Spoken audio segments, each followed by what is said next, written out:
اس میں شک نہیں کہ اس وقت ضرورت ہے تقریب مذاہب کی بھی، البتہ ہمارا ممبر جو ہے وہ قریب کرنے کے لیے استعمال نہیں ہوتا، اسی طرح سے سنی و دیوبندیوں کا جتنے بھی مذاہب ان کے ہیں ان کا بھی ممبر تقریب کے لیے، تقریب سے مراد نہ کہ شادی کی تقریب، لفظ تقریب جو ہے وہ اس وجہ سے ہم استعمال کر رہے ہیں کہ اس کے بعد ایک اگلی اصطلاح ذہن میں رہے کہ جو تمام دنیا میں ہے تقریب المذاہب۔ تقریب المذاہب سے کیا مراد؟ مذاہب کو قریب کرنا، اور ابتدا کرنا کس موضوع میں کہ جو مشترکات ہیں، نہ ان موضوعات کے اوپر کہ جو آپس میں اختلافی ہیں بلکہ مشترکات کے اوپر۔ اسی طرح سے ادیان کو آپس میں قریب کرنا اور یہ دیکھنا کہ ان میں مشترک کیا چیزیں ہیں۔ تو دار التقریب یا مثال کے طور پہ تقریب المذاہب یا تقریب الادیان، یہ وہ نظریہ ہے کہ جو خود قرآن مجید میں موجود ہے، کہ قرآن مجید میں ارشاد ہوا، خداوند تبارک و تعالیٰ کا ارشاد ہے قل یا اہل الکتاب تعالوا الی کلمۃ واحدۃ سواء بیننا وبینکم،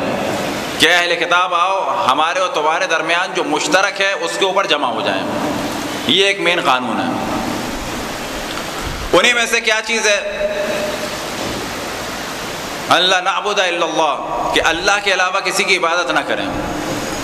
اب یہاں پر صفات خدا کا ذکر نہیں ہوا بلکہ یہ ہوا کہ بالآخر تم بھی اللہ کو مانتے ہو، ہم بھی اللہ کو مانتے ہیں، کم سے کم اللہ کی بات تو کریں۔ تو معلوم ہوا کہ ادیان کو قریب کرنے کی بھی ضرورت ہے اور ساتھ میں مذاہب کو قریب کرنے کی بھی ضرورت ہے۔ اب اگر یہ آپس میں قریب نہ ہو، قریب کرنے سے مراد یہ نہیں ہے کہ اسلام اور مسیحیت اور یہودیت کا ایک نیا مکسچر بنایا جائے، یا شیعہ اور سنی کا ایک نیا کوئی فرقہ بنایا جائے کہ مثال کے طور پہ نماز میں ایک ہاتھ کھلا ہوا ہو، شیعوں کے مطابق ایک ہاتھ بندھا ہوا ہو۔ اب اگر اس پہ دیوبندی ہے تو یہاں پہ رکھ لے، سلفی ہے تو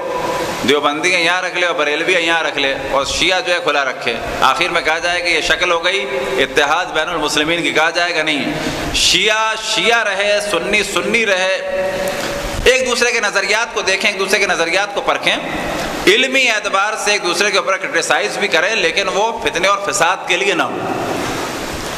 اچھی زبان کے ساتھ ہو، اچھے لہجے کے ساتھ ہو، اس کے بعد چیزوں کو بیان کیا جائے۔ اور یہ وہ چیز ہے کہ جس کی جانب واقعاً توجہ دینی چاہیے، کسی بھی طور پہ اس میں کوتاہی نہیں کرنی چاہیے کہ پتہ چلا کہ ایسا اتحاد کا سلسلہ کیا جائے کہ ہم اپنی تعلیمات کو چھپا لیں، اہل سنت اپنی تعلیمات کو چھپا لیں، تو یہ اتحاد نہیں ہے۔ بلکہ اتحاد کے معنی یہ ہے کہ شیعہ شیعہ رہے، سنی سنی رہے، عیسائی عیسائی رہے، مسلمان مسلمان رہے، لیکن جو مشترکات ہیں اس پہ قریب آنے کی کوشش کریں، اور جو اختلافات کی چیزیں اس کو بالآخر ڈسکس کریں، اور تدریجاً ایک ماحول بنے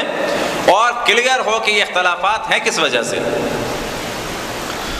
تو یہ ایسا امر ہے کہ اتفاق سے ایک کوشش ہوئی تھی اسی امام بارگاہ میں، جب ایک سیمینار رکھا تھا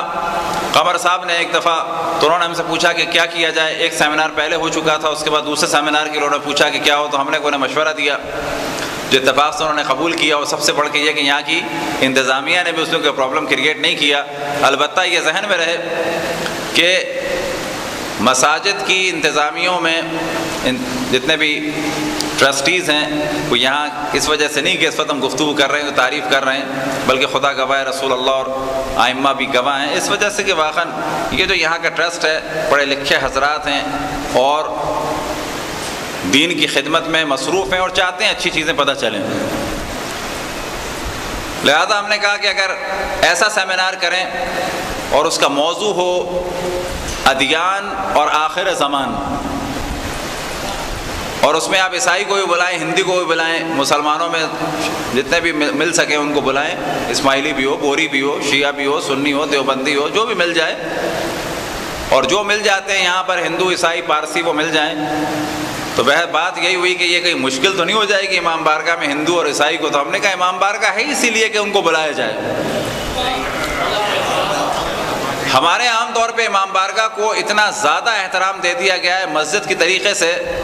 تو اب اگر مسجد کے احکام آپ نے امام بارگاہ کو دے دیے، تو اب اگر ہندو یا عیسائی کو یا پارسی کو یا یہودی کو بلانا ہو تو پھر امام بارگاہ میں بھی نہ بلائیں، تو ان دو عمارتوں کے علاوہ اب ایک تیسری بلڈنگ بنائیں ان کو بلانے کے لیے،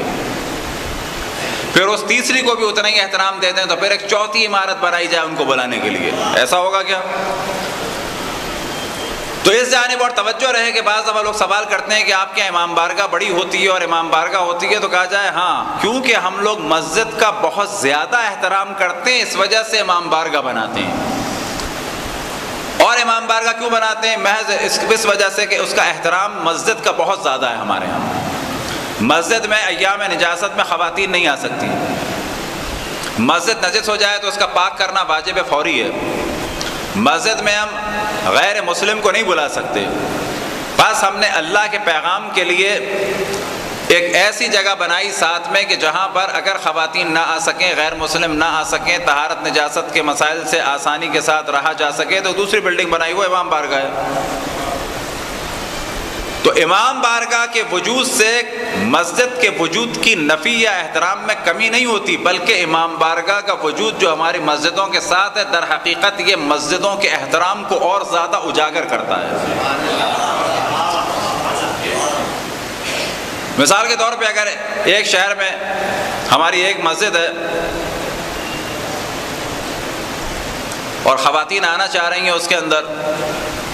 اور ان ایام میں خواتین نہیں آ پا رہی ہیں، تو کیا کریں؟ یعنی ان کا جانا جائز نہیں ہے۔ اب اگر وہ حق کو سننا چاہیں، حرام حلال جاننا چاہیں، تو وہ بالکل کٹ جائیں، تو کہا جائے گا نہیں، اس میں آ کے بیٹھیں، کوئی حرج نہیں ہے، کہاں بیٹھیں؟ آ کے امام بارگاہ میں بیٹھیں۔